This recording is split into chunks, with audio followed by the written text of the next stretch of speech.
Hey everybody, it's your Nightly 90, and tonight's topic is people are dying. Now, if you know me, I'm not a guy that kind of goes crazy on specific topics, and it takes a lot for me to really get to an emotional point, but I just listened to something really specific. I'm sitting in traffic at a stoplight in regards to this shooting that took place. And my weird thing is I just left an amazing event with over 200 plus people that are all like powerfully positive.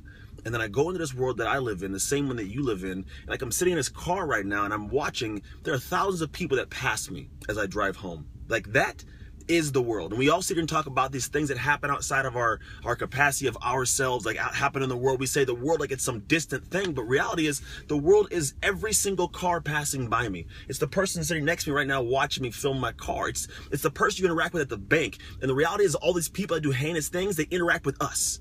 There's a possibility that somebody who watches this very video knows the person, and it's the interactions that that person had in his lifetime in this world where we're saying so distant and far apart that builds these people. And so the world we are in, we're trying to change, yet we don't do things to change it.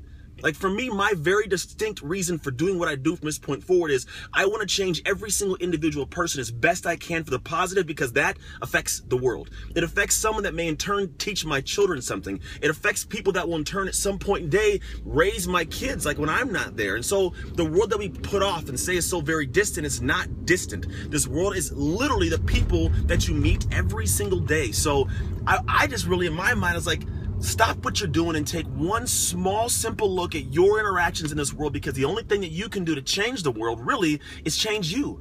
Fix you. Be better, and then better the ones that are around you, because you better them and they'll better the world, and that world is not going to be so distant, because the worst thing that could happen is when that world seeps back into your world, and the world that you affected, you didn't affect positively, and the effect becomes negative. Share this video. Honestly, I ask it a lot. People don't, but share the video. Someone needs to see this. And as always, good night, God bless, and go Ducks.